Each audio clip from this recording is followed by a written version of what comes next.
It is a truth universally acknowledged, though seldom discussed in polite circles, that the odor of lavender, when encountered outside its proper setting, invariably portends something unpleasant. Lavender, being the aroma of linen cupboards, maiden aunts and faded sachets tied with fraying ribbon, ought not, by any rights, to emanate from parcels left unclaimed in the sorting office of a Wiltshire market town. The postmaster of Flaxfield-on-Tharn, Mr. Bede, was a man of few words and many stamps. For 32 years he had watched the citizens of that gently rotting hamlet scribble addresses with vague determination, and had listened with the long-suffering patience of Job to innumerable laments about undelivered telegrams and absent birthday cards. But even Mr. Bede, whose eyebrows twitched only once a decade, felt compelled to remark to Miss Hebblethwaite, "It's a very odd thing, that box. Been here 3 days now, left no sender's name, smells like the apothecary's cupboard, and nobody seems to want it." Miss Hebblethwaite, who taught elocution in the Methodist Hall on Tuesdays and made a rigid point of pronouncing scone to rhyme with stone, regarded the parcel as one might a hedgehog that had strayed into the drawing-room. "Lavender," she declared, sniffing faintly. "Or something attempting to be lavender, artificial perhaps, a touch chemical." The parcel in question was no larger than a shoebox, wrapped with uncommon neatness in brown paper of the heavier sort and tied with twine that had been frugally knotted and retied in places. The address, written in a hand of fastidious, even fussily decorative character, read, "Miss Agatha Drayton. The Red House, Flaxfield-on-Tharn, Wiltshire. No street number, no postcode, no return address. Nothing to indicate its origin, save for a small violet ink blot beside the G in Agatha. It had arrived on Thursday morning by the first post and had promptly gone unclaimed. The Red House, standing a half-mile beyond the vicarage on the road to Tharn Mere, was known to all, though Miss Drayton was hardly a figure of public affection. She was the sort of woman who frightened children without uttering a word, and who gave the distinct impression of having once poisoned a parrot in a fit of pique. She had not collected her post in person for 6 years, preferring to send her companion, a pale and hesitant personage named Miss Lucy Moorcroft, who walked with the gait of someone permanently apologizing for existing. By Saturday morning, however, even Miss Moorcroft had not appeared. And so it was that Mr. Bede, sniffing the increasing pungency of the lavender-like scent, with a pursed and ecclesiastical mouth, dispatched young Billy Noakes, telegram boy and part-time cricket scorer, to deliver the parcel up the lane. Billy, returning some 20 minutes later with a face paler than the milkman's, refused to say what he'd seen or heard. He merely stammered that the front door had been open and that someone should probably go and have a look. It was at this moment, while Miss Hebblethwaite flapped her handbag open and shut in a fit of what she termed moral distress, that Lord Peter Wimsey happened to be driving through Flaxfield in his pale grey Daimler en route to a lunch, of questionable enthusiasm, with the Bishop of Monmouth's brother-in-law. Having once shot a duck on Tharn Mere, illicitly and with poor aim, Wimsey remembered the town as a place of scones, sermons, and stiff-backed tea-rooms where one's cigarette case was treated as a moral failing. He slowed at the post office, not out of curiosity, but rather because the Daimler had developed a hiccup in second gear, and he had taken to investigating such coughs and stammers with the same fussiness he applied to murderers, metaphors, and misquoted Horace. "Hello," said Lord Peter, peering over his tortoise-shell spectacles as Mr. Bede emerged like a mole into the morning light, flanked by Miss Hebblethwaite and the visibly trembling Billy. "Either someone's been caught posting threatening letters to the Church of England, or the vicar's exploded. Which is it?" It took only moments for the tale to unfold, of the parcel, the scent, the absence of Miss Moorcroft, and the door left curiously ajar. Wimsey, scenting something more piquant than lavender, gave a small delighted cough. "A parcel that smells of lavender," he said, swinging from the Daimler with a soft, expensive creak of leather. "Delivered to a lady whose chief contribution to the village social calendar is being widely disliked, and discovered not by her but by a boy too terrified to speak. My dear Bede, if I weren't already late for a lunch of ecclesiastical severity, I should declare this utterly delicious."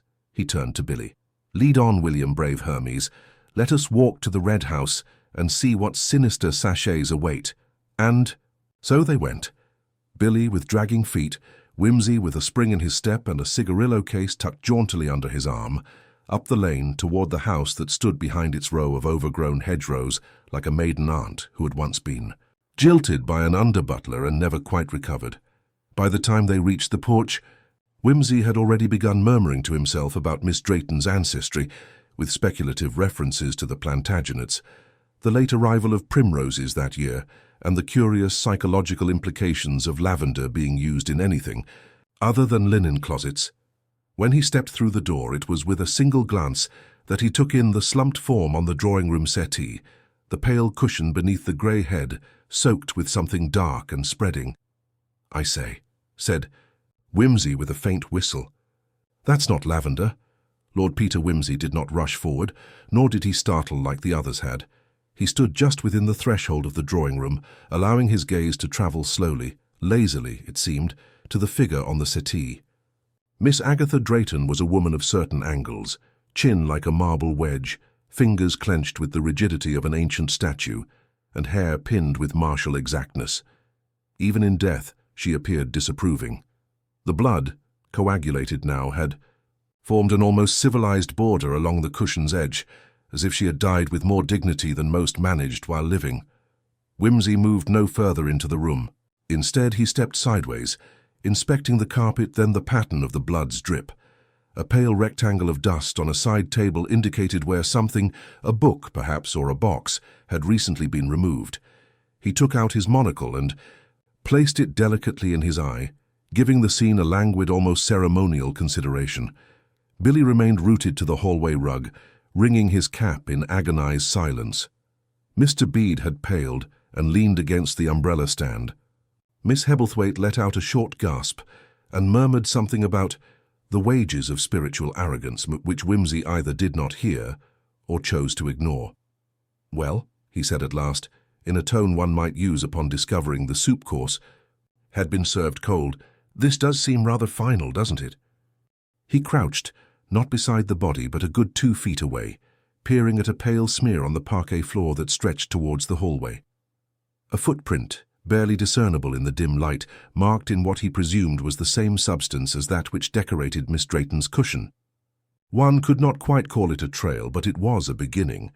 "Billy," Whimsy said, rising and removing his monocle, "go back to the post office, there's a good lad, and send word to the local constabulary. Ask for whoever it is that carries the largest notebook.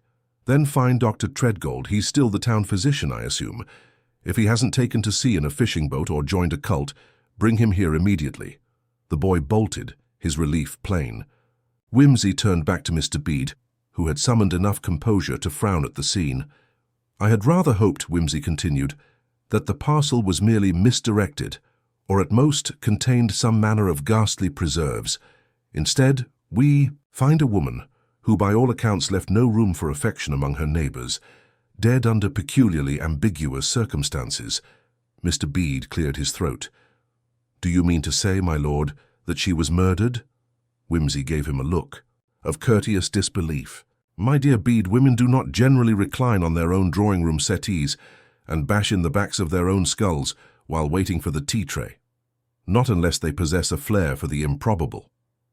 "But there's no weapon," said Miss Hebblethwaite, who had edged forward and was now squinting with the investigative vigour of a maiden aunt, observing the vicar's second helping of pudding. "Precisely. Which is what makes it all so very intriguing," murmured Whimsy. He moved to the fireplace and examined the iron poker, untouched. A porcelain vase on a corner table remained unbroken, but the faint imprint of something rounded was visible in the cushion beside the body. Not a blow with a conventional weapon, then. Something softer, perhaps blunt and heavy, a book, a box. And there, by the leg of the piano, was a slight indentation in the carpet. Recent.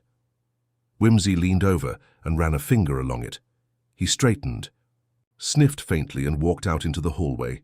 The scent of lavender was stronger here. He followed it carefully, step by step, pausing only when he reached a small side table in the corridor. On it lay a lace doily, and beside it a pair of neatly folded gloves, both, he noted, untouched by dust. The parcel must have been set down here at some point, then carried into the drawing room. But why delay opening it? And where was Miss Moorcroft? Miss Hebblethwaite, he said, returning to the parlour. When did you last see Miss Drayton, or more pertinently, Miss Moorcroft? Miss Hebblethwaite looked affronted, which was her resting expression. I passed Miss Moorcroft just yesterday afternoon, walking from the vicarage with a basket. I believe she was collecting for the Women's League, though goodness knows she always looked like she was collecting repentance. Alone? Yes. She muttered something, she always muttered, and went up the hill, but I do not recall seeing her return. Whimsy nodded and turned to Mr. Bede. And no one has collected the post since Thursday? Not to my knowledge, Bede said. But you know how people are, my lord. Sometimes they send the gardener, sometimes a housemaid. They don't always come through the front. Whimsy considered this. And yet, young Billy found the front door open.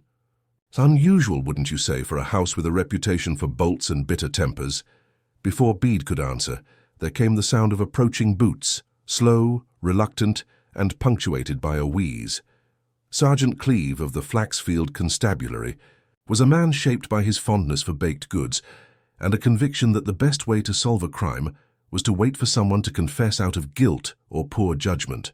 He arrived with a notebook in one hand and a crust of pie in the other, which he attempted to pocket before entering the room. "What's this, then?" he asked, eyeing the scene with a frown that suggested it had personally inconvenienced him. "An unexpected death, Sergeant," Whimsy replied.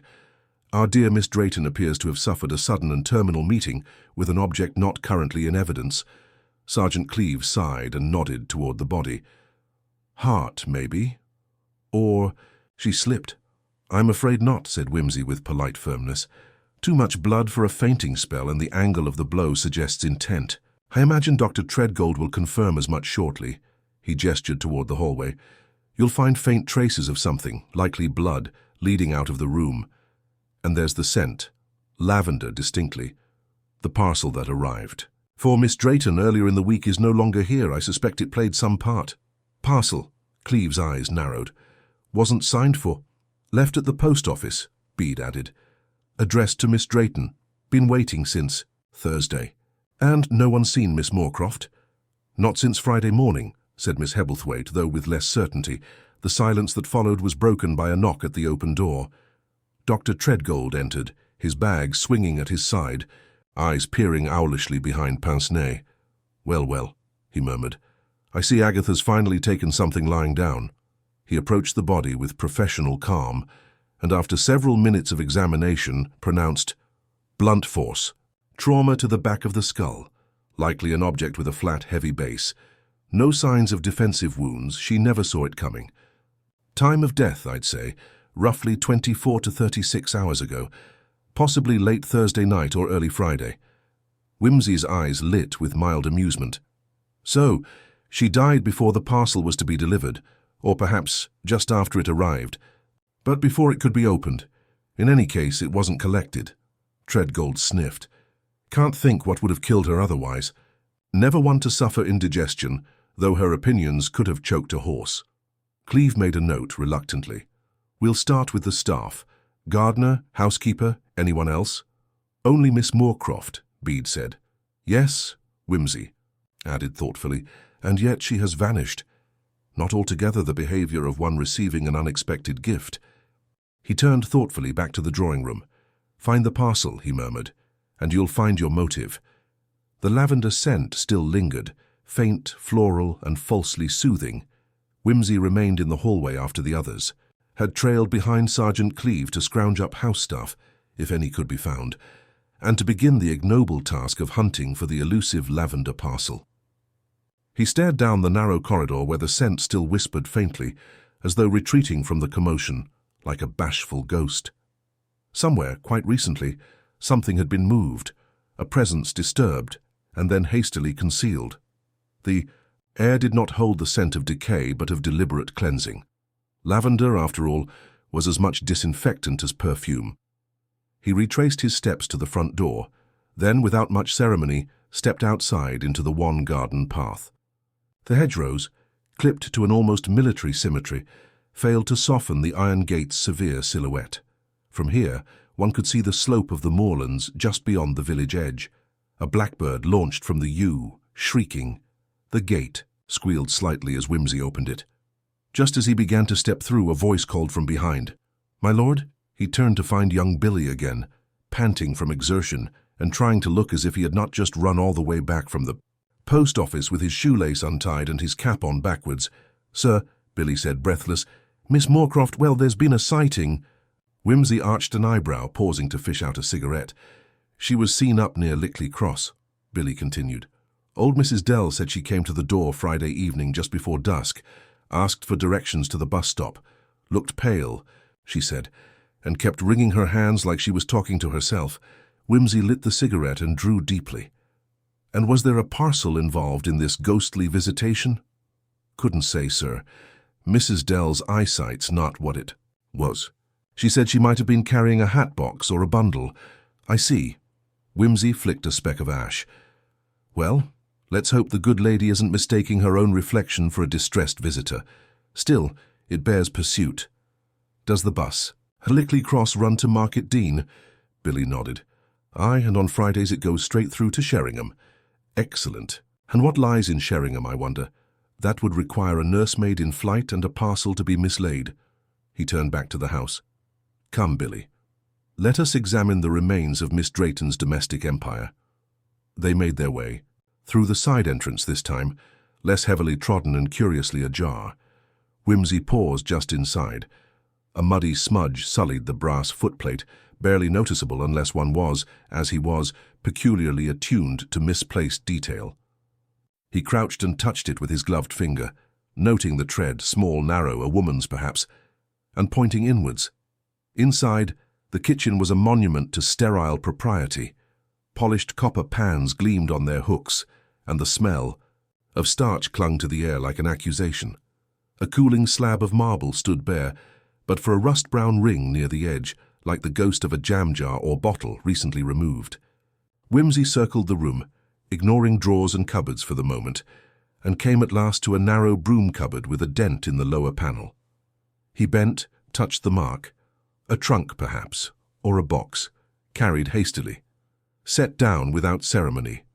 And behind the pantry door, something else, a faint trace of crumpled paper. He crouched, extracted a torn piece of brown wrapping, and brought it to his nose. Lavender again, stronger this time. Artificial. Too strong to be the result of mere sachets. He stood, thoughtful. It was not a coincidence. It had been planted, no, applied. Deliberately. To cover something else? A smell less poetic. Back in the hallway, Sergeant Cleeve returned with Mr. Bede in tow and a look of frustrated bafflement. "No sign of the parcel," Cleeve grunted. "No sign of Moorcroft. Room's been turned over, clean as a boiled egg. There's nothing here but a bottle of brandy in the back cabinet." Whimsy gave the constable a dry smile. "Then perhaps we are not looking for something that is missing. Perhaps we are looking for something that was removed, and the scent was meant to distract from that absence." Bede blinked. "You mean the parcel was stolen?" Whimsy shook his head. "Not stolen, relocated, possibly opened, possibly never meant for Miss Drayton at all." A silence fell. Then Bede said quietly, "But her name was on the parcel." Indeed. And one does not generally address mysterious lavender-scented parcels to fearsome maiden aunts, unless one is either mad, theatrical, or dangerously clever. Whimsy turned back toward the drawing-room, where the body remained under Dr. Treadgold's subdued supervision. He wandered once more about the room, noting again the indentation in the carpet near the piano leg, and this time crouched beside it. Something had stood here, a box, a footstool perhaps, but no matching furniture was visible. He looked up. The sideboard stood too far from the body to be relevant, and the low tea table bore no sign of tampering. Then he moved to the curtain. A long thread clung to the hem, a loose strand, pale lilac in colour, lavender-coloured wool. He turned and crossed swiftly to the side of the settee, where the pale smear he had noted earlier stretched faintly across the floorboards. This time, however, his eye caught something new, a tiny flake of what might have been wax or soap near the foot of the cabinet. He pocketed it, then addressed Cleeve again. "Has Miss Moorcroft ever had occasion to visit Market Dean?" Has a sister there, I think, said Bede hesitantly. At least, I recall something being said about it at one of the Garden Society meetings, though to be frank, she rarely spoke of personal matters. Even better, said Whimsy. A person with secrets who lives with another person with secrets makes for a very curious household. At that moment, Dr. Treadgold emerged from the drawing-room with his hat on and an expression of mild irritation. I've done what I can. The body's been moved very little. Death was instantaneous. It was a single blow, but heavy enough to be deliberate. She never saw it coming. Just so, said Whimsy. Dr. Treadgold hesitated, then added, There is one thing. Under her fingernails I found a small fibre, violet wool. Not much, but fresh. Whimsy raised an eyebrow. And Miss Moorcroft's usual attire? Grey serge mostly, but she had a lavender cardigan, I believe, wore it frequently. Whimsy nodded once. Then we may consider this less a mystery of murder and more one of misapprehension.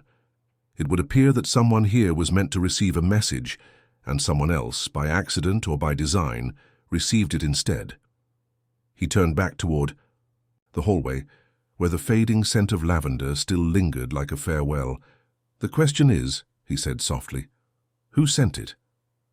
Lord Peter Wimsey stood near the window, his gaze settling on the sprawling countryside beyond the narrow panes. The faint scent of lavender still clung to the air, a ghostly residue of events just past, elusive yet insistent. It was an aroma that suggested deliberate concealment rather than mere coincidence, and it lingered with the same unnerving persistence as unanswered questions. He turned back into the room, where the household gathered in various states of unease. Mrs. Pringle, the housekeeper, stood stiffly by the fireplace, hands clasped tightly in front of her. Mr. Bede paced near the doorway, his face pale beneath the modest tan of a man more accustomed to village life than sudden violence. Sergeant Cleeve lingered beside the sideboard, still examining the neat rows of decanters and the tea service, as though hoping for some overlooked clue amid the silver. Whimsy's eyes settled on the collection of china on the mantelpiece. Small, vases, delicate figurines, and one or two carefully framed photographs. He noted the careful placement, the subtle telltale signs of a household clinging to order against an encroaching disorder. The very neatness seemed rehearsed, as though each item were a mask for something else. He approached Mrs. Pringle, who curtsied with quiet dignity, her eyes sharp despite her pale cheeks. Mrs. Pringle, Whimsy began, may I ask when you last saw Miss Moorcroft alive? The housekeeper's gaze flickered briefly to the drawing-room before returning to his. Just before tea, sir. She was in her sitting-room reading. I believe Miss Drayton asked for her then, but she said she'd be along shortly. And the parcel? Did you notice anything peculiar about it? Its arrival, perhaps? Mrs. Pringle hesitated, fingers tightening on the edges of her apron. It was delivered yesterday morning by a postman I did not recognize. He left it at the back door with no signature. Miss Moorcroft did seem quite taken aback when she saw it. Did she say anything about its contents? No, sir. She wrapped it carefully and locked it away in her room. She seemed quite disturbed. But she wouldn't speak of it. Whimsy inclined his head. Thank you, Mrs. Pringle. Your discretion is appreciated. He made a mental note to return to this point later. It was often in the reticence of servants that secrets hid best. Turning, now to Mr. Bede, he asked, And you, sir? Were you in the house during the afternoon? Bede nodded briskly. I was, Lord Peter, busy in the garden mostly, though I checked in on Miss Moorcroft around 3. And what was her state then? Calm, though somewhat distracted. She took a letter from the mail, didn't show it to me, said it was nothing of importance. A letter, Whimsy mused. We shall need to recover that at the earliest opportunity. Cleeve interjected. I asked the postmaster in Market Dean about the delivery. No record of anything unusual, just the regular post. Whimsy's smile was faint, but amused. Ah, Sergeant, the regular post rarely carries what is of greatest interest. He then addressed the room. I shall need to speak to Miss Drayton's associates and any visitors to the house in the past week. The parcel's origins may prove a key. Mrs. Pringle's eyes narrowed slightly. There was Mr. Hargreaves, the solicitor who came by twice this week, and the Reverend Simmons from the parish he visits most Thursdays. "Thank you." Whimsy paused. "And what of Miss Moorcroft's family?" "Her sister, Miss Emily Moorcroft, lives in Market Dean," Bede supplied. "They are said to be estranged." "Estranged," Whimsy repeated thoughtfully. "An excellent breeding ground for mystery and resentment." He paced slowly toward the staircase. "We shall visit Miss Emily immediately. It may well be she who holds the key to this peculiar parcel and the secrets it carries." As they prepared to leave, Whimsy glanced again at the drawing-room where the body still lay, draped now with a linen cloth. He noted the faint lavender scent mingling with the mustiness of old wood and dust. The scent was a deliberate signature, a calling card or a warning. Someone had wished to make certain that the parcel's meaning did not remain hidden. On the way to the village, Whimsy engaged Billy in quiet conversation, encouraging the lad to recount all he had seen or heard in the last days. The boy's recollections were fragmentary but useful. A visitor arriving by train, a hurried conversation overheard in hushed tones at the post office, and, most intriguingly, a small boy seen playing with a hat box outside the market on Friday afternoon. "Did Ms. D. You notice the boy's face?" Whimsy asked sharply. Billy frowned. "No, sir, too quick. But he was carrying a parcel tied with lavender ribbon." "Lavender ribbon," Whimsy echoed. The pattern was emerging with increasing clarity. Arriving in Market Dean, Whimsy and his companions found Miss Emily Moorcroft's residence modest but well kept, the garden boasting a profusion of lavender bushes whose fragrance filled the air with an almost overpowering sweetness. The house was quiet, yet something about its precise orderliness suggested a mind fixated on control. Miss Emily answered the door with an air of polite reserve, her eyes sharp and assessing. "Lord Peter Whimsy, I believe," she said coolly. "I am surprised by your visit. The village has been rife with rumors, none of them flattering." Whimsy inclined his head. "Rumors seldom concern themselves with truth, Miss Moorcroft. I come seeking facts." Inside, the two sisters' estrangement became apparent in the careful distance maintained in conversation. Emily spoke cautiously of Dorothy's recent behavior, secretive, anxious, and preoccupied with matters she would not disclose.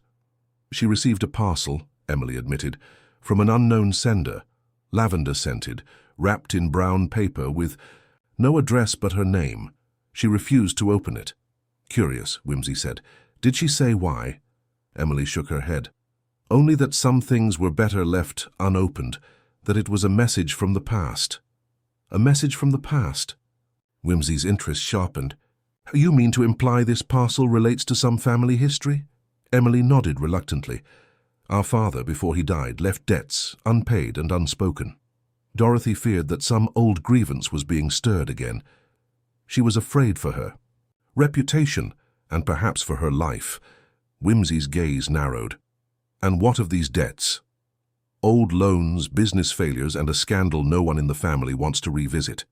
The conversation turned then to the neighbors, the village gossip, and the subtle fractures beneath the calm exterior of Market Dean. The lavender bushes outside, once a symbol of domestic tranquility, now seemed a metaphor for secrets and suppressed truths.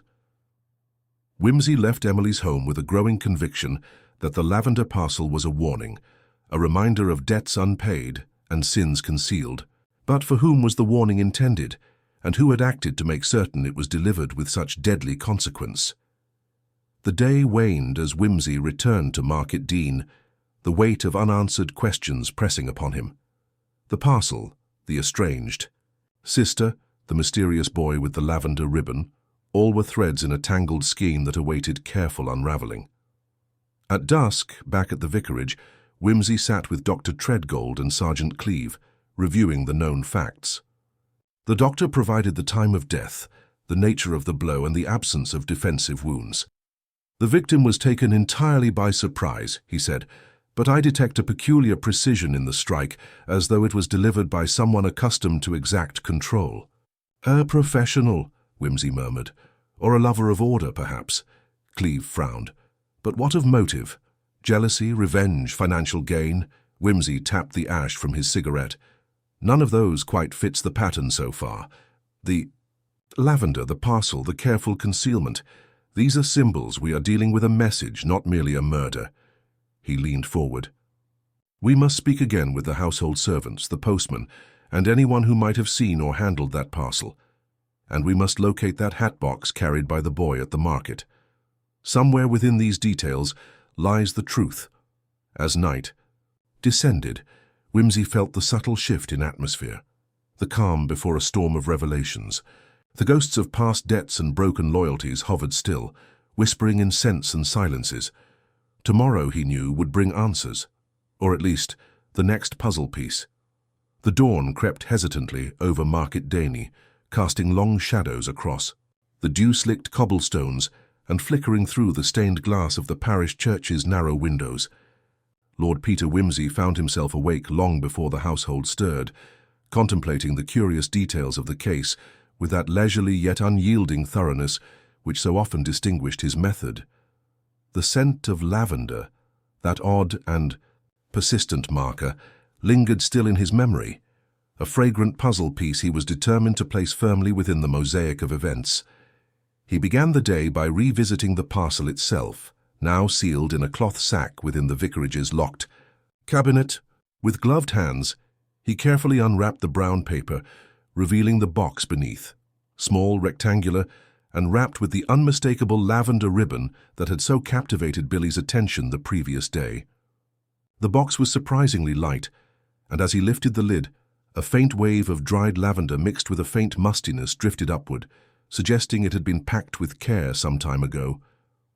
Inside, he found a handful of letters tied together with a faded ribbon, their paper brittle and yellowed at the edges. The handwriting was elegant, but the ink smudged in places as if hastily penned or perhaps deliberately concealed. He read the first few lines aloud softly. "Dearest Dorothy, if you find these words, it means the past has found you at last. I write not merely to remind, but to warn. Some debts are paid not in coin, but in silence and fear." The language was ominous and yet oddly poetic, hinting at secrets long buried beneath the calm veneer of Market Dane and the Moorcroft family. Wimsey frowned, folding the letters carefully. A message indeed, but one shrouded in metaphor. We must unearth the literal before the figurative can be grasped. At breakfast, the vicar, Reverend Simmons, joined Wimsey and Sergeant Cleeve. The man's demeanour was genteel, his voice measured and courteous, but there was an undercurrent of tension beneath the primness. Wimsey observed the Reverend as he delicately stirred his tea, noting a subtle twitch of the fingers. "Reverend," Wimsey began casually, "I understand you visit Miss Moorcroft regularly." "Yes, quite so," Simmons replied. "She was a troubled young lady. The isolation, you see. Market Dean is not always kind to those who differ. Did she ever speak to you of this parcel or its contents?" Simmons's eyes flickered briefly, betraying some discomfort. "She mentioned receiving something, yes, a parcel fragrant with lavender. She did not wish to discuss it at length, but I fear it disturbed her greatly." Wimsey's gaze sharpened. "Disturbed her enough to meet an untimely end?" The Reverend's gaze wavered. "I cannot say, but I did notice her growing more withdrawn these past weeks." Sergeant Cleeve interjected, "Reverend, did you notice anyone suspicious in the village recently? Anyone new or out of place?" Simmons shook his head slowly. "No newcomers that I recall. The village is as it always has been, though I must confess some unease has settled over us all." Wimsey leaned forward, steepling his fingers. "Unease. Born of what, Reverend? Old grudges, ancient sins, or perhaps the more mundane stirrings of jealousy and greed?" The Reverend sighed. "Perhaps a mixture of all. But I believe the truth lies closer to home than any fancy." After breakfast, Wimsey and Cleeve set out to follow up on the boy seen with the lavender-ribboned parcel. They inquired at the market stalls, questioned the shopkeepers, and eventually found the post office, where the assistant remembered the boy well. A small lad, shy, carrying a hat box tied with lavender. "Yes," she recalled, "he came by Friday afternoon and asked if there were any letters for a Miss Moorcroft. I didn't recognize him, but he seemed very nervous." "Did he say where he came from?" Wimsey asked. "No, sir. Just that he had a parcel to deliver and wanted to be sure it reached the right hands." Wimsey exchanged a glance with Cleeve. "An anonymous messenger, then, and one who took pains to conceal his identity." Back on the road, Whimsy's thoughts turned to the household itself. He had already noticed discrepancies in the statements of the servants and minor characters, and now the presence of this mysterious boy suggested an outside influence at work. The parcel's sender was likely someone who understood the household's rhythms intimately, or wished to exploit its vulnerabilities. They stopped briefly at the village pub, where a handful of locals gathered, speaking in low tones. Whimsy, blending effortlessly among them, gleaned murmurs of old disputes between the Moorcrofts and a local landowner, a Mr. Caldwell, whose debts to Dorothy's late father had never been fully repaid. Some whispered of threats and dark dealings, while others suggested the involvement of a vengeful mistress from years past. Whimsy noted the pattern. Everyone spoke cautiously, careful not to reveal too much, as though afraid of stirring the wrong ghosts. The scent of lavender, he mused, was a deliberate signal, one that spoke to an intimate knowledge of the family's secrets. Returning to the vicarage, Whimsy summoned Miss Drayton for further questioning. She appeared composed but guarded, her eyes flickering with a mixture of sadness and defiance. "Miss Drayton," Whimsy began, "you were present in the house the day of Miss Moorcroft's death?" "Yes," she replied. "I was in the sitting room not far away. I heard nothing unusual until the scream." "Tell me about Dorothy's state of mind lately. Was she fearful? Disturbed?" "She was troubled, yes, more so than usual. The parcel unsettled her deeply. She would not say from whom it came, only that it was a harbinger of things best left alone." "Did she speak of anyone who might wish her harm?" Miss Drayton hesitated. "No one openly, but there was tension. With her sister, Emily. Old wounds reopened, I fear." Whimsy nodded slowly. "And the solicitor, Mr. Hargreaves? Did he call recently?" "Yes, twice in the last week. He spoke in guarded terms about debts and inheritance." "Financial troubles, then?" "Yes. But I suspect more than money is at stake." The layers of the case began to coalesce. A parcel, from the past, debts and estrangement, cryptic letters, and a murder cloaked in perfumed mystery. Whimsy realized that the scent of lavender was no mere flourish. It was a signature, a code, a psychological weapon wielded with precision. As twilight gathered once more, Whimsy returned to the vicarage study, piecing together the timeline of arrivals and departures. The postman's visit, the boy's appearance, the solicitor's calls and the reverend's visits, all fit within a narrow frame, yet something about the chronology remained elusive, a shadow on the map of events. Lighting a cigarette, Whimsy mused aloud. The parcel was delivered by an unknown postman yesterday morning.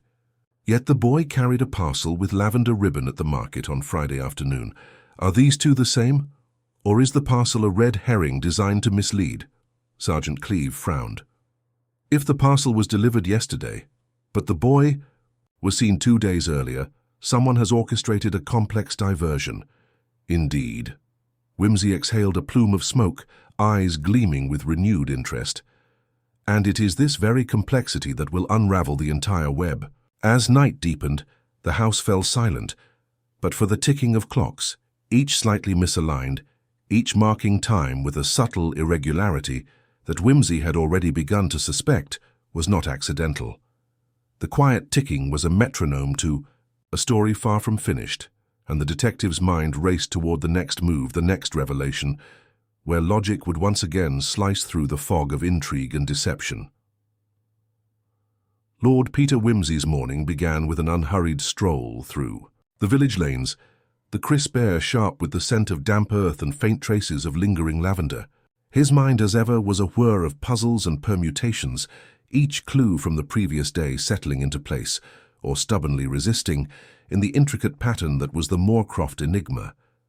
The letters, the parcel, the contradictory timelines, the cryptic mentions of debts and disgruntled heirs, all were threads weaving into a tapestry both beguiling and grotesque in its subtleties. Returning to the vicarage, Whimsy found Sergeant Cleeve awaiting him in the study. A sheaf of newly compiled statements spread across the table. The sergeant's brow was furrowed, an expression that bespoke frustration tempered with determination. "Morning. My dear Cleeve, any fresh insights or further confusions?" Whimsy inquired, accepting a cup of steaming tea. More of the same, I'm afraid, Cleve admitted. The servants remain taciturn, each more reluctant than the last to offer anything. Beyond the obvious. But I did manage to get a word with the housekeeper, Mrs. Pritchard. She's an observant woman, though firmly entrenched in her own prejudices. Whimsy nodded. Pray, what pearls of wisdom did Mrs. Pritchard bestow upon your humble inquisition? She mentioned the clocks, Cleve said, raising an eyebrow. Apparently there's a peculiarity with the timepieces in the house. One always runs fast, another slow, and the mantel clock in the drawing room is notoriously unreliable. Ah, the subtle manipulation of time itself. How quaint, Whimsy murmured, eyes gleaming. And does Mrs. Pritchard know which clocks are which? Indeed. The grandfather clock in the hall gains 10 minutes every hour. The one in the library lags by 5. The mantel clock, as I mentioned, is erratic. Sometimes it stops altogether. Sometimes it runs at a breakneck pace. A fascinating symphony of dissonance, Whimsy mused, tapping a finger against his chin. Timekeepers out of sync, perhaps. A metaphor or a mechanism to confound alibis. Cleve nodded. That's what I thought.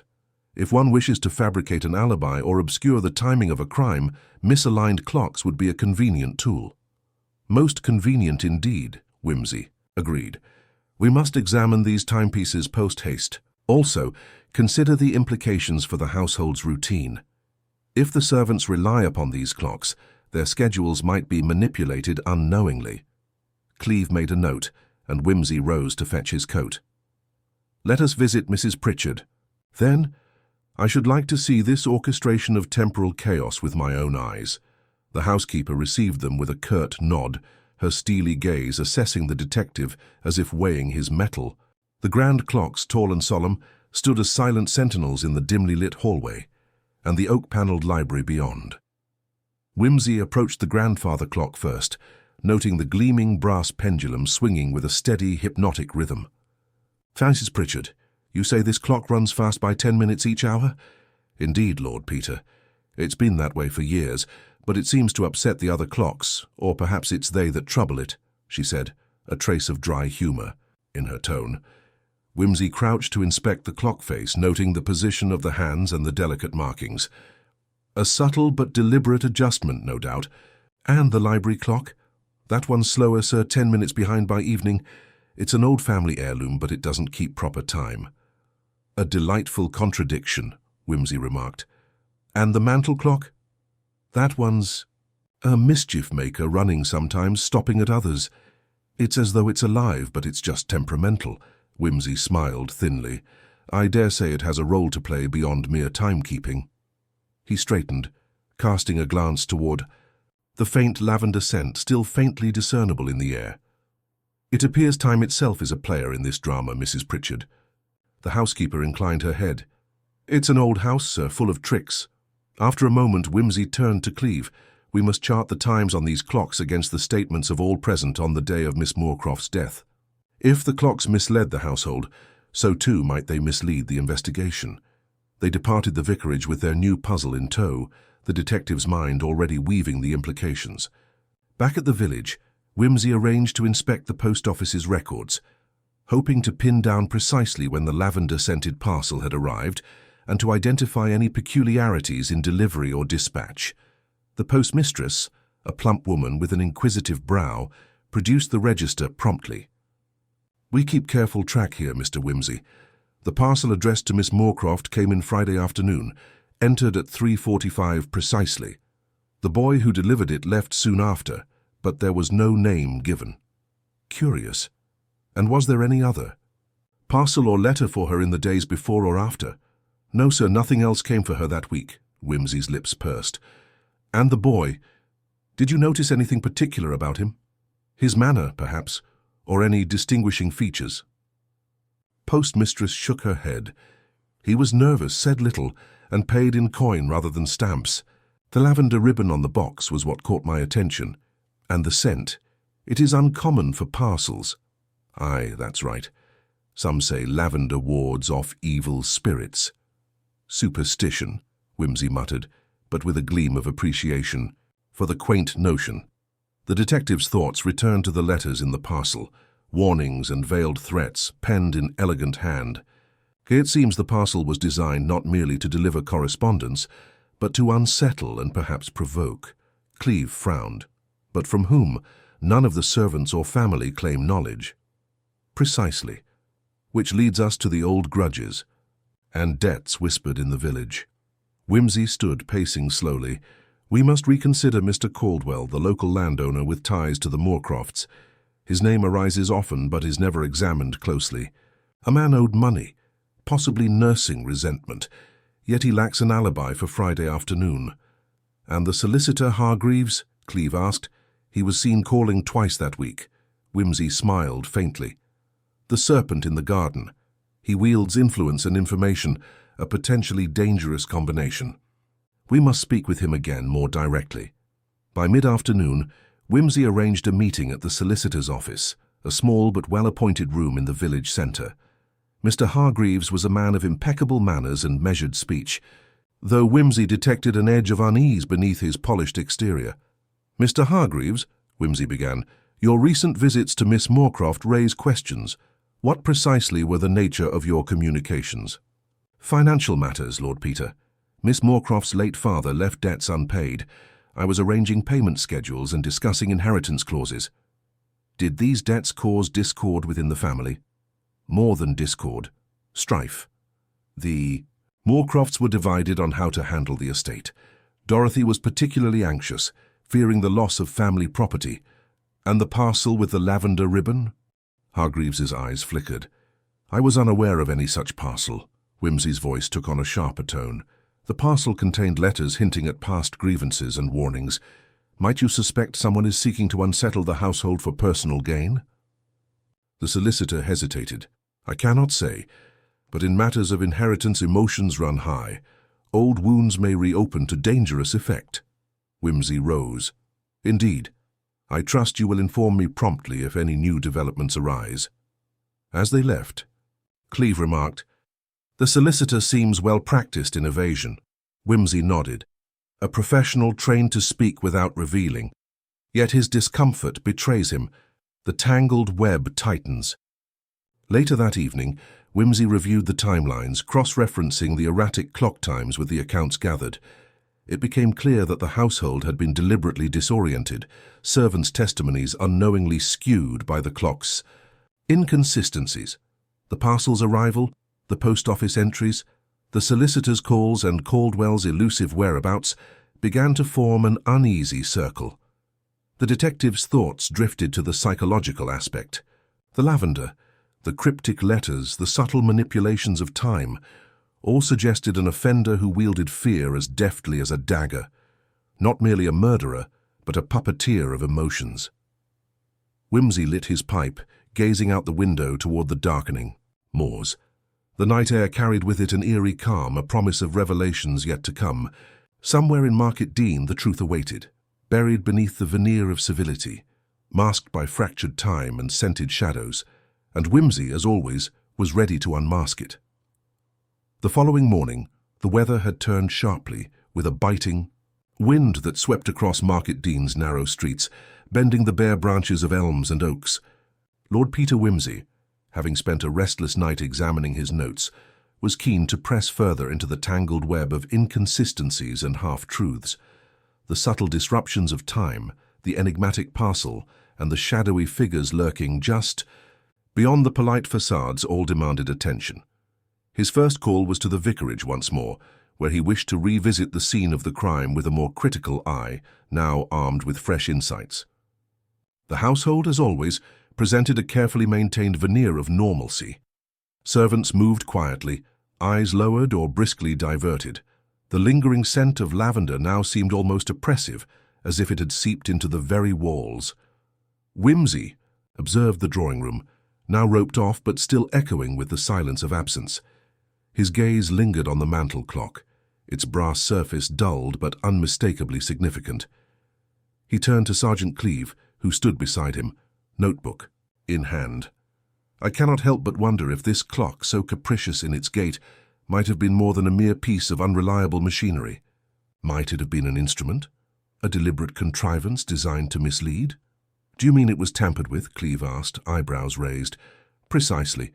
A clock that stops and starts unpredictably could serve to confound witnesses, sow confusion in alibis, and even mask the time of certain events. Consider the position of the hands when the body was discovered. Did they truly reflect the hour, or were they staged? Whimsy stepped closer and examined the clock face again. The hands are oddly misaligned, a fraction off the hour. Not accidental, I think. Before Cleve could respond, a soft knock at the door announced the arrival of Mrs. Pritchard. She entered with her usual briskness, a small folded note in her hand. Lord Peter, I found this tucked inside one of Miss Moorcroft's old diaries, hidden beneath a false bottom in her writing desk. Whimsy took the note and unfolded it carefully. The handwriting was delicate, the ink faded but legible. Beware the friend who shadows your steps. He knows the hour before the clock does.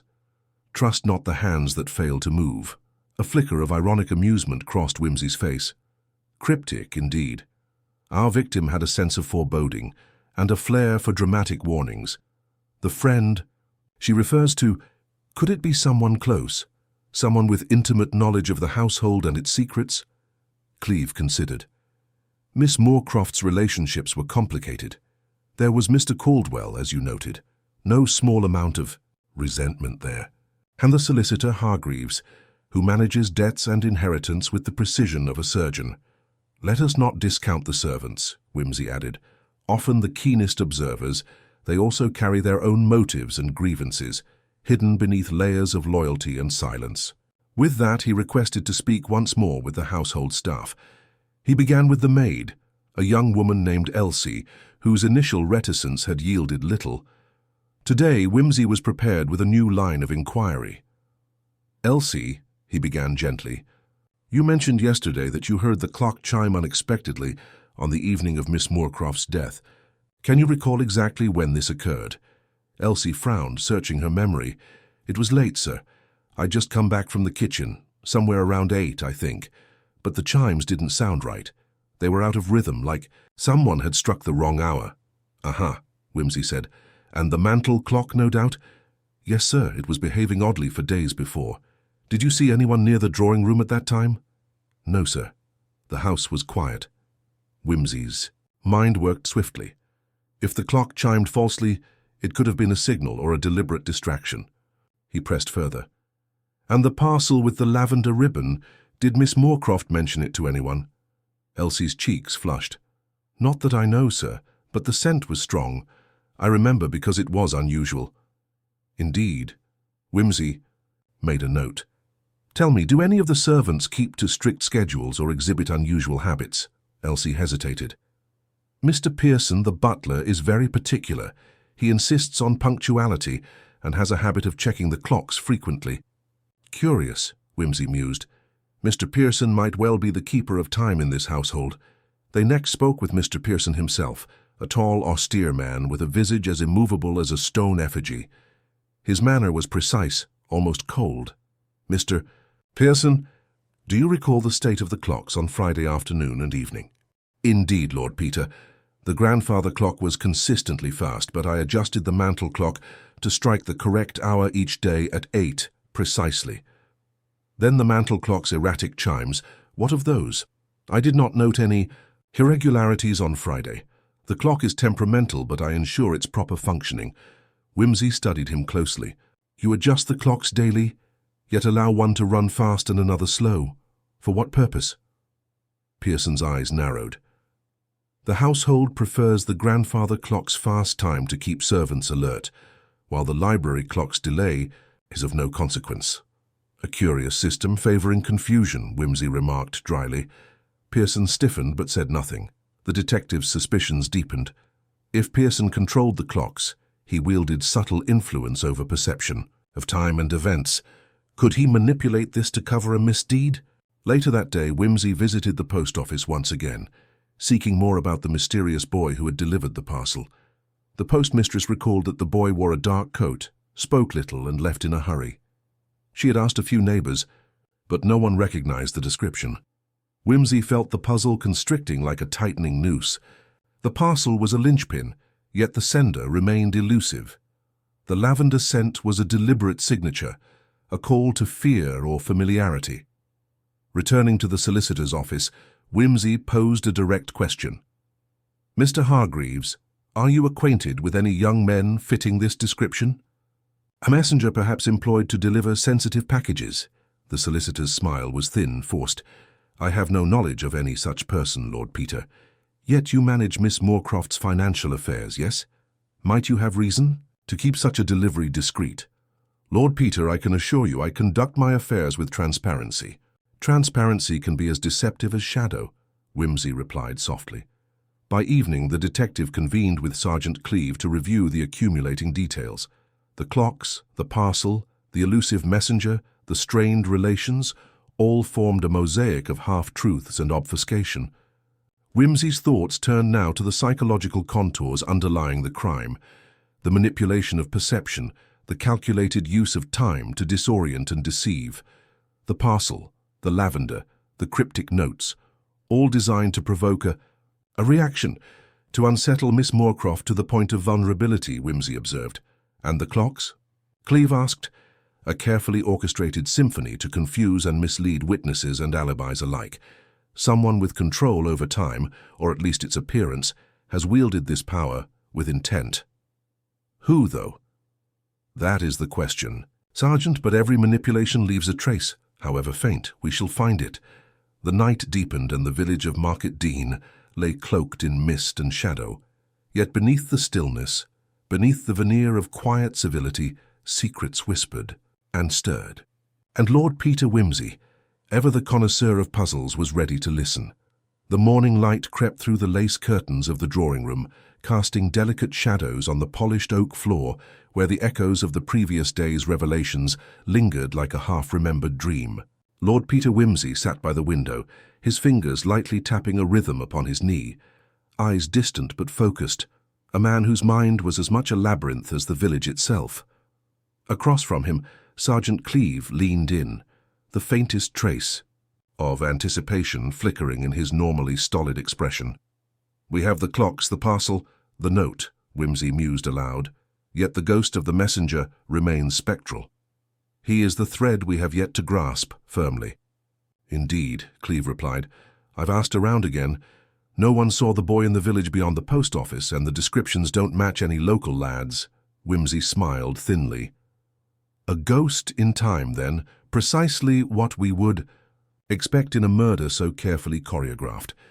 Let us return to the parcel, the singular tangible clue from that ephemeral delivery.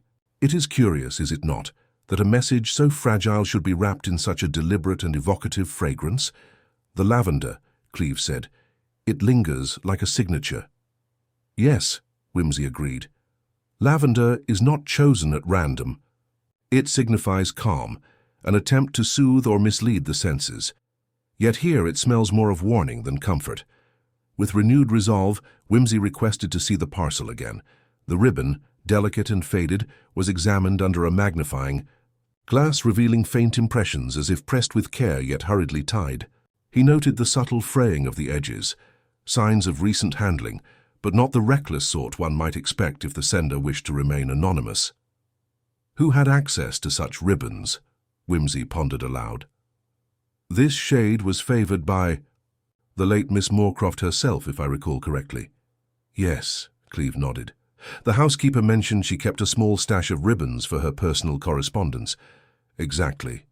This suggests the sender was someone within the household, or at least close enough to obtain these delicate tokens. Their conversation was interrupted by the arrival of Mrs. Pritchard, breathless with an urgent message. "Lord Peter, you must see this." She handed over a crumpled piece of paper, hastily written but unmistakably in Miss Moorcroft's hand. It was found tucked beneath a loose floorboard in the library, hidden but not entirely out of reach. Whimsy read it carefully. Twansas. Truth hides beneath the ticking veil. Beware the keeper of hours who watches all and speaks none. Trust the silence where the bells fail to toll. He laid the note down with a quiet intensity. The keeper of hours must be Mr. Pearson, the butler. Yet how to prove his complicity? Perhaps the answer lies in the silence where the bells fail to toll, Cleeve suggested. The church bell, perhaps? An excellent observation. We have spoken little of the church and its clocks, but one cannot dismiss the village's heart, its ancient bell tower, as irrelevant. Wimsey's mind traced back to the first evening he arrived at Market Dean, noting the peculiar chiming, schedule of the church bells irregular and apparently unsynchronized with the household clocks. Could this be a key? "I propose we visit the church," Wimsey declared. "There is something in the missed tolling that troubles me, something a logical mind should unravel." Upon reaching the church, a modest but venerable structure standing aloof in the village's center, Wimsey and Cleve were greeted by the elderly sexton, Mr. Abel, whose eyes twinkled beneath bushy brows, as if harboring his own share of secrets. "Good morning, gentlemen," Abel said. "What brings you to our humble belfry on such a chill day?" "Curiosity, Mr. Abel," Wimsey replied, his tone light but purposeful. "We seek to understand the bell's strange behavior of late. Do you keep records of the chiming times?" Abel nodded. "Aye, indeed.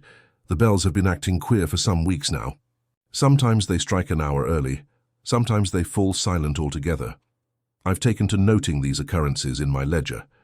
Wimsey requested to see the ledger, leafing through it carefully. The entries confirmed the irregular chiming. The bell tolled at odd hours, occasionally missing the appointed times entirely. The dates of the most notable irregularities coincided curiously with the night of Miss Moorcroft's death and the preceding days. A deliberate sabotage, perhaps, Wimsey suggested, or an effort to create confusion much like the clocks within the house. Or a signal, Cleve added, something intended for a particular ear, disguised as malfunction. Wimsey's eyes gleamed. "Exactly, Sergeant. Now if we consider the distance between the church and Market Dean House, and the times recorded, we might reconstruct a timeline revealing a hidden movement or meeting." He and Cleve measured the distance, noting the narrowness of lanes and the typical pace of a man on foot. The calculations showed that the tolling of the bell or its absence could indeed serve as a covert signal to those familiar with the schedule, especially to someone like Pearson, who exercised dominion over time within the household. But what was the message? Cleve wondered aloud. "Patience," Wimsey said. "We are assembling the pieces. Now let us turn our attention to the servants again. If Mr. Pearson controls time inside the house and relies on signals from without, then someone within the household must be privy to this system." Back at Market Dean, Wimsey summoned the housekeeper, Mrs. Trelawney, a woman whose sharp eyes belied her gentle manner. Under gentle but persistent questioning, she revealed tensions among the servants, whispers of an unusual alliance between Pearson and a mysterious figure known only as the clockmaker, a name that raised more questions than answers. The clockmaker, Wimsey echoed. "A craftsman or a code name?" Mrs. Trelawney shook her head. "No one knows for sure, but Pearson met with him once in the village, secretly, late at night." Wimsey nodded thoughtfully. "A collaborator then, perhaps the unseen hand behind the clock's erratic behavior." He asked about any unusual deliveries to the house, aside from the Lavender parcel. The housekeeper hesitated, but recalled an unmarked package, received days before the murder, containing clock, parts and tools, items unaccounted for in the official inventory. "Aha," Wimsey murmured. "The pieces of a puzzle come into focus. We have a parcel that smells of lavender, a series of disrupted clocks, a silent bell tower, and an unseen messenger. The picture grows darker yet more coherent." Later that evening, Wimsey convened, a small gathering in the drawing room, an informal assembly of key figures, Pearson, Mrs. Trelawney, Sergeant Cleve, and the postmistress. He proposed a reenactment of the timeline, challenging each to account for their movements and interactions as events unfolded. As they narrated their stories, small contradictions surfaced. Pearson's claim of being in the kitchen precisely when the mantel clock chimed was disputed by Mrs. Trelawney, who placed him in the hallway. The postmistress revealed overhearing a conversation between Pearson and a stranger, hinting at arrangements that seemed clandestine. Wimsey's gaze sharpened. "Gentlefolk, time, it seems, has been our most manipulated witness. The perpetrator relied upon it to construct alibis and deflect suspicion." He paused, eyes sweeping the room, landing on Pearson. "Mr. Pearson, Might you care to enlighten us about your nocturnal visitor, the clockmaker? Pearson's composure cracked just for a moment, a subtle tremor betraying more than words could express. Yet he answered, "I have no knowledge of any wrongdoing. My duties were to ensure the household functioned smoothly." Whimsy allowed a silence to stretch, then added with a trace of dry irony, "Smoothly, yes. If only clocks and consciences could be so easily adjusted." The evening concluded without confession, but the tension was palpable. The logical puzzle tightened, and the sinister symphony of disrupted time and scent was poised to reveal its final, chilling note. Lord Peter Whimsy retired that night, his thoughts circling the enigma, the manipulation of time as a weapon, the fragile parcel scented with lavender, and the ever-present shadow of psychological cunning that lingered like a faint, inexorable perfume. The stage was set for a confrontation, not merely of facts, but of motives hidden beneath layers of deceit and human frailty. The hours between dusk and dawn often hold a special stillness, a breath held deep between the chime of one day's end and the birth of another. Yet in the corridors of Market Dean, that silence felt heavy, burdened with secrets barely concealed beneath the veneer of routine. Lord Peter Whimsy, reclining in his study, found sleep elusive, his mind replaying each piece of the puzzle like the ticking clocks that had become the sinister leitmotif of the case. He rose and moved toward the window, staring out at the shadowed contours of the village. Somewhere in those still streets, the truth hovered, veiled in the quiet ticking of clocks and the faint trace of lavender on the air. The next step was clear to him now. The clockmaker. The name had echoed in his thoughts since the housekeeper's revelation. Who was this mysterious figure? Was he merely a craftsman or a darker presence manipulating time and trust with equal skill? Whimsy resolved to uncover his identity before the fragile threads of evidence unraveled completely. At first light, Whimsy and Sergeant Cleeve returned to the village. Their inquiries led them to the modest workshop of Mr. Elias Garner, a clockmaker, known among the villagers for his intricate craftsmanship and solitary habits. The shop, nestled between a bakery and a bookshop, smelled faintly of oil and cedarwood, a sensory echo of time's slow and precise march. Garner greeted them with cautious politeness, his eyes flickering with a mixture of curiosity and wariness. "What brings the law and a lord to my little corner this early?" Whimsy's approach was gentle but probing. "Mr. Garner, we have reason to believe you may have had dealings with Mr. Pearson, the butler of Market Dean House, in the days leading up to the late Miss Moorcroft's death." Garner stiffened, slightly but did not deny it. "Mr. Pearson came by a few times, yes. Needed some repairs on the clocks, nothing unusual for a household like that." "Did anyone else visit you recently? Anyone unknown or out of place?" The clockmaker hesitated, rubbing his hands together. "There was a man, strange fellow, dressed finely but speaking in riddles. Came late one evening just before the troubles started." Whimsy leaned forward. "Can you describe him?" "A tall man, sharp features, dark coat. He asked questions about the internal mechanisms of clocks, especially about how to alter their chimes." Cleeve exchanged a glance with Whimsy. "Did you find his request suspicious?" Garner nodded slowly. "Aye. Clocks are not just tools. They are keepers of truth. Mess with them and you invite chaos." This confirmation deepened the mystery. Whimsy pressed further, asking about any deliveries or packages recently brought to the workshop. "There was a parcel," Garner admitted, "sent anonymously with instructions not to open it until told. Inside were small clock parts and a vial of lavender oil." Whimsy's breath caught, the lavender again, a thread weaving through the tapestry of deception. "Who instructed?" "You not to open it," Whimsy asked. "No one. Just a note. Patience is the key." "I never saw the sender." Their departure from the workshop was quiet, each man absorbed in thought. The clockmaker's involvement suggested the orchestration was more calculated than random, a conspiracy layered beneath the ticking surface of Market Dean.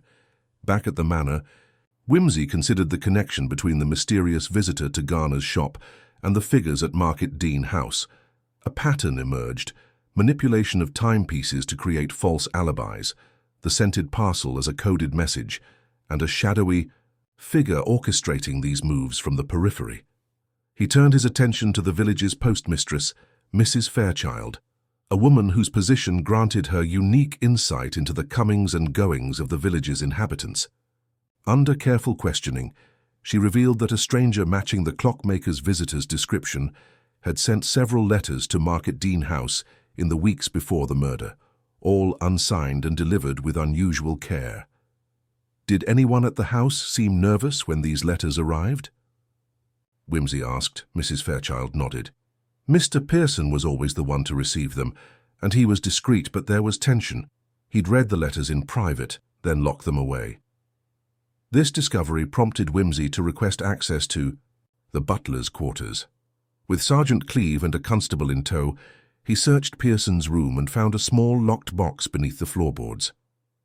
The lock was old but not difficult for Wimsey's practiced fingers to open. Inside were the letters, carefully folded sheets filled with coded messages referencing times, dates, and cryptic phrases about the keeper of hours and silent bells.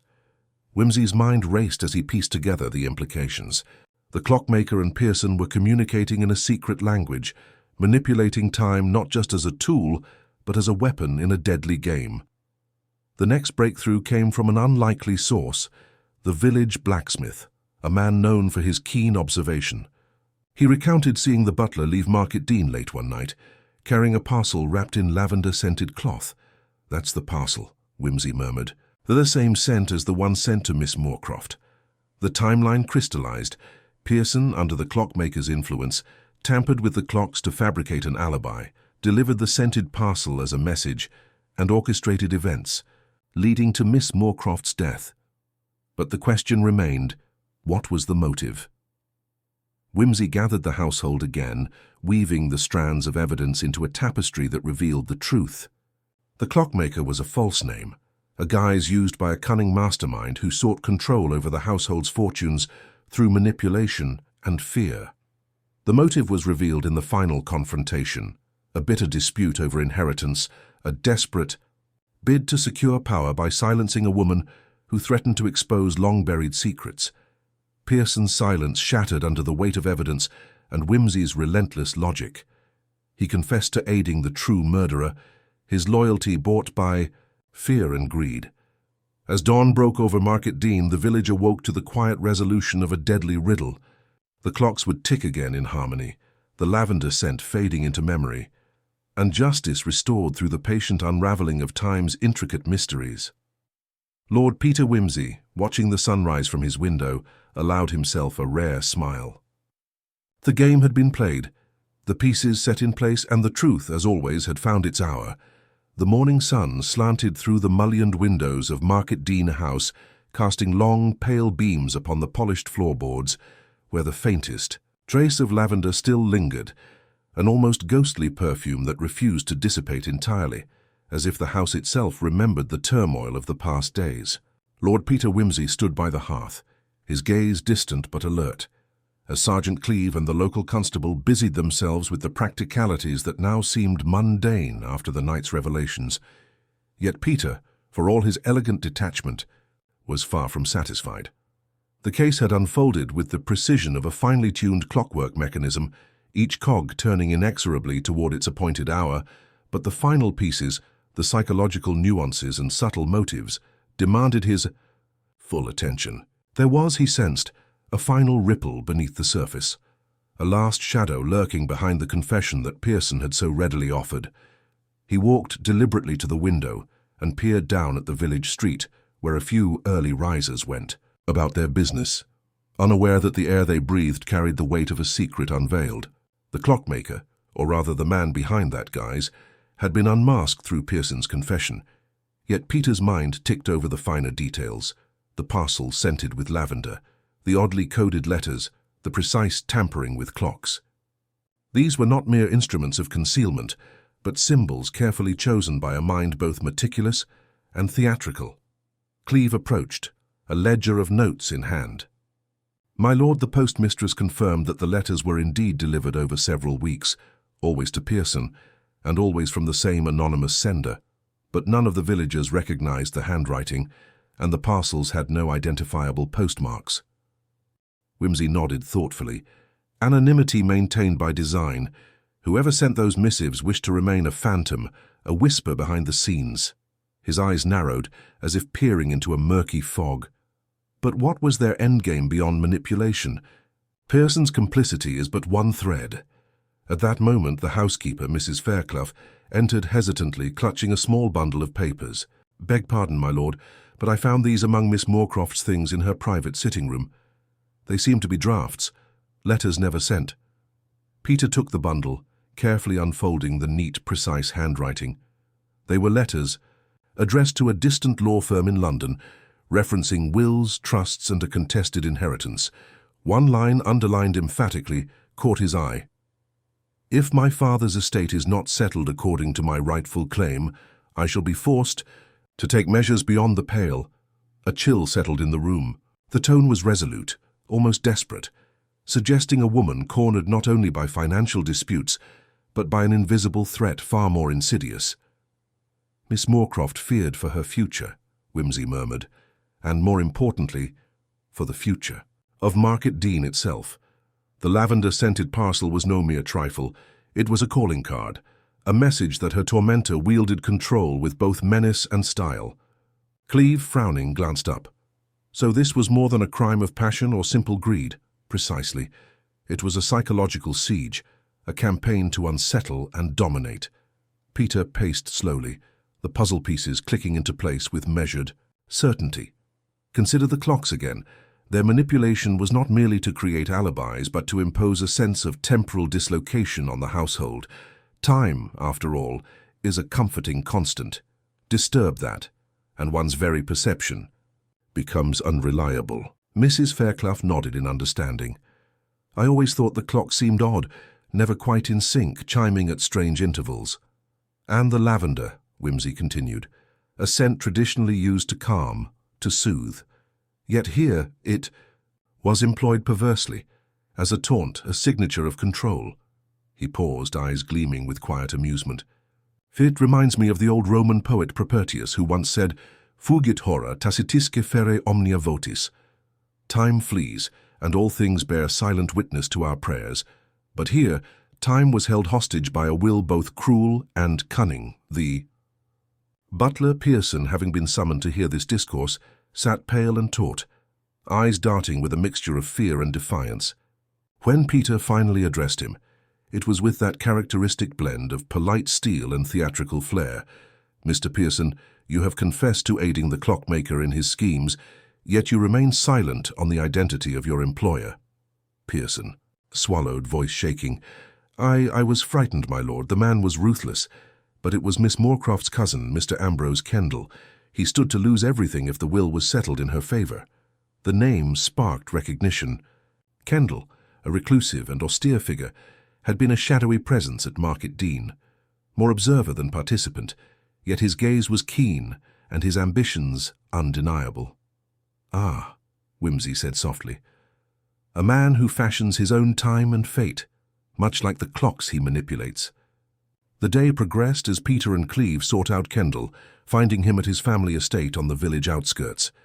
The house was as imposing as its master, stone-faced, cold, and unyielding. Kendall received them with guarded civility, his sharp eyes flicking between the two men. "You come about the Moorcroft matter, I presume," Kendall said, voice clipped. Whimsy's smile was thin but incisive. "Indeed. We have reason to believe you orchestrated events at Market Dean to protect your inheritance." Kendall's expression hardened. "I deny any wrongdoing. The inheritance is my birthright." "But your methods?" Whimsy asked, voice low but charged. "Sending coded letters, manipulating the household's clocks, planting scented parcels to intimidate Miss Moorcroft." Kendall's composure cracked for the barest moment. "I would do whatever it takes to safeguard my legacy." Peter's eyes glinted. "Including murder?" The room seemed to contract with tension. Kendall stood abruptly. "This interview is over." Yet as they turned to leave, Whimsy's quiet voice followed him. "Time, Mr. Kendall, is an unforgiving judge. Its verdict is absolute."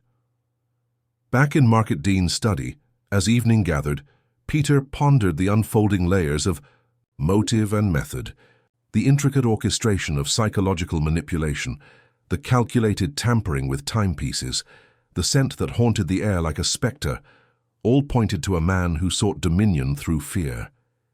Yet there remained one subtle detail, barely perceptible, that niggled at Peter's mind. The question of the final act, the precise moment of death and how it was engineered to confound logic. He consulted his notes once more, the interplay of timelines and testimonies aligning into a mosaic of careful deception. It was not merely the mechanical manipulation of clocks, but the orchestration of alibis, soundproofing and timing that had allowed the killer to strike with impunity. Peter's thoughts returned to the open window he had noticed in Miss Moorcroft's room. The one dismissed as a careless oversight. Its position and the faint traces of dust disturbed suggested a clandestine entrance or exit. A sudden smile crossed his lips, thin and knowing. The final piece awaited discovery, hidden in plain sight, cloaked beneath the mundane. As night deepened, Lord Peter Wimsey prepared for the theatrical reveal, where shadow and light would collide, and the truth, like the chime of a perfectly timed clock, would ring clear and true. The air in Market Dean House was thick with anticipation, as Lord Peter Wimsey gathered the household in the drawing-room, the flickering candlelight casting long shadows on the gathered faces.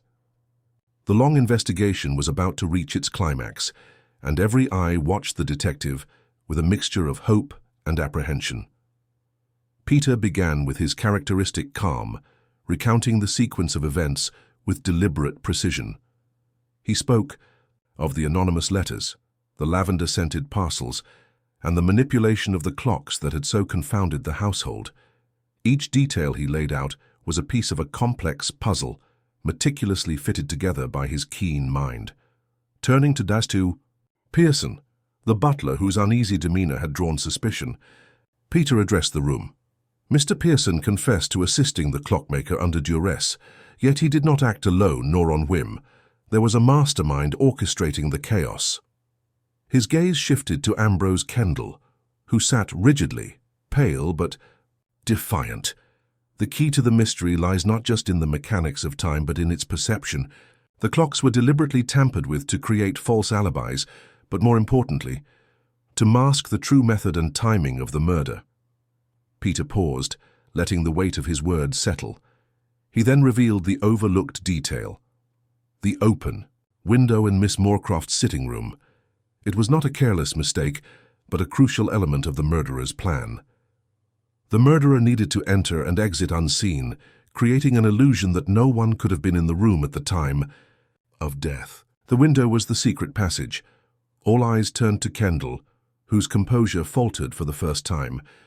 Peter continued, "Your threats in the unsent letters, your motive to secure the inheritance, and your knowledge of the household's rhythms made you the perfect architect of this deception.